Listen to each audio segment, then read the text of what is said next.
Well, the United States could very well be on the brink of greater military intervention in Syria. We're not being paranoid. All the signs are there. But for some reason, the run-up is not getting a lot of attention. With very little fanfare on Monday night, the administration said it had identified possible preparation by the president of Syria, Bashar al-Assad, to make another chemical weapons attack. The White House suggested these preparations could trigger new military strikes on the country, similar to the one we saw launched last April. Is escalation in Syria a wise idea? It's very popular here in Washington. More to the point, why is nobody debating it? Katrina vanden Heuvel is the editor at The Nation, and she joins us tonight. So, Katrina, thanks for joining us, by the way. Thank you. I was really struck, the Washington establishment, left and right, Republicans and Democrats, really hate the president. They're threatened by him. They don't like him personally. The only moment in 7 months that he's been in office, since the election, where they heaped bipartisan praise on him was the moment when we launched those missiles into Syria. Why is that? Well, first of all, it's good to be on with you, Tucker. I don't think we've debated or talked since you were at CNN.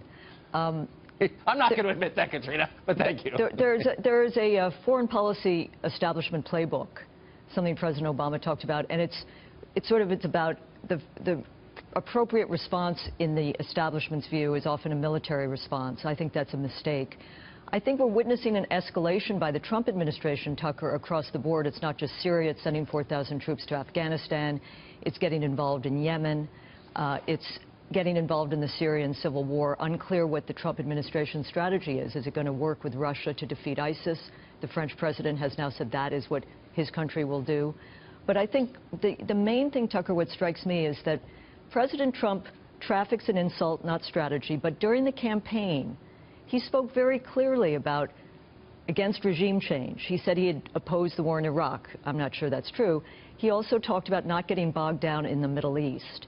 Right. He is reneging on those promises. And I think a war-weary nation, I don't think Americans are anti-war, Tucker. I think Americans are weary of war without end. Oh, boy, not in Washington. Not in Washington. Not in Washington, this is absolutely embraced the enthusiastically. Foreign policy establishment, with some exceptions. I mean, let me say my colleagues at the Progressive Caucus in the House have raised serious questions over these years about why is it that a military action is often the response favored by neocons and liberal interventionists before all alternatives are exhausted. And so I think a war-weary nation deserves a serious debate about national security, about the limits of American power, and I think a leader who went out and spoke in common-sense ways about a policy of restraint and realism would find a very supportive... Well, that was, of course, his campaign. That was the president's campaign. But what I'm struck by is this Russia stuff. Is like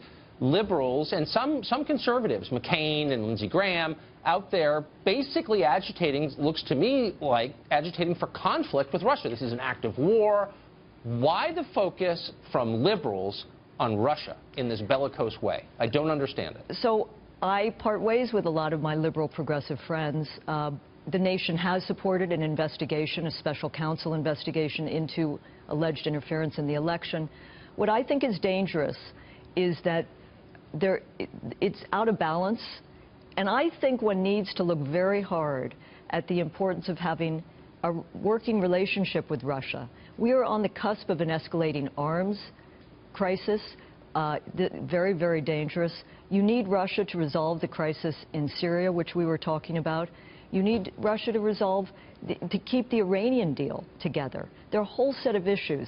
So I think it's short-sighted. I think it is neither pro-Trump, certainly not pro-Putin, to argue America needs a working relationship with Russia. And I think Europeans are beginning to see that and the importance of that, and perhaps separating from the United States.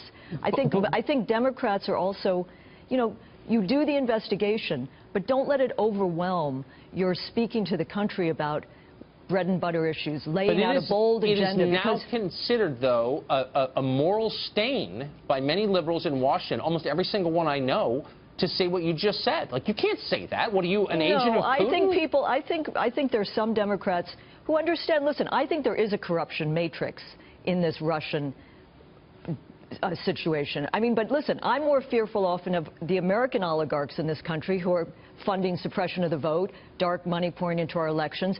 But I think we got to keep in focus the danger of a new Cold War and the fact And I step back here, Tucker, it's not just, we have hurtled into this Cold War, entered this Cold War without debate and dissent in the mainstream or the media. At all. And that is very dangerous. And by the way, the enemy is ISIS. Like, let's not forget that. The enemy is ISIS. And so, you know, once you lose focus on that. I think Americans are eager for a new engagement with the world, and it's not one that is being escalated by this administration or by liberal interventionists or neocons. As I said, we need a new realism.